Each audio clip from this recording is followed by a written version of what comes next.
হয় নিশ্চয়কৈ দেখিবলৈ পাইছে আপোনালোকে প্ৰায় শ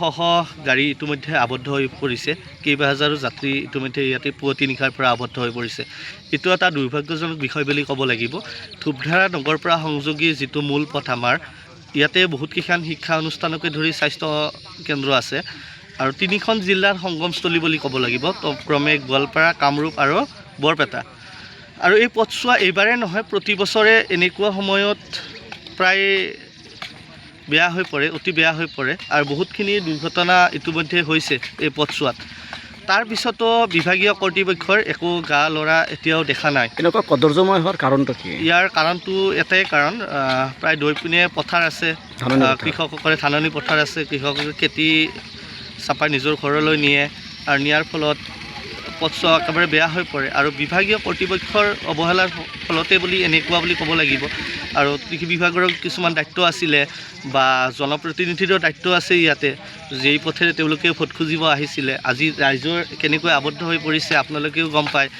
ৰাইজৰ কাষত তেওঁলোককো আমি ইয়াতে দেখা নাই আৰু কি দাবী জনাব নতুন চৰকাৰ নতুন জনপ্ৰতিনিধি নিশ্চয় কেমেৰা কেতিয়াও মিছা কথা নকয় আপোনালোকে গোটেইখিনি লৈছে আৰু অতিকে দুখৰ বিষয় বুলি ক'ব লাগিব এতিয়া মূল পথ এইটো এটা মূল পথ আৰু কেনেকুৱা অৱস্থা বহুতখিনি এম্বুলেঞ্চ আবদ্ধ হৈ পৰিছে বহুতখিনি আমাৰ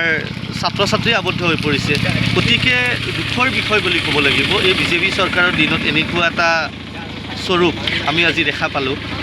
আৰু আমি এইটো অনুৰোধ জনাইছোঁ যাতে ৰাইজক অতি শীঘ্ৰে পথছোৱা মেৰামতি কৰি যাতায়াতৰ সুবিধা কৰি দিয়ে আৰু পথছোৱা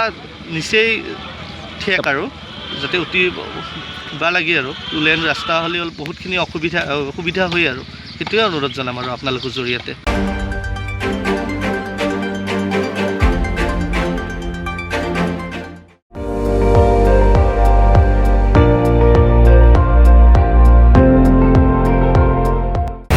আপুনি চাই আছে ND24 সৰ্বশ্ৰেষ্ঠ নহয় সৰ্বোত্তমৰ দৌৰত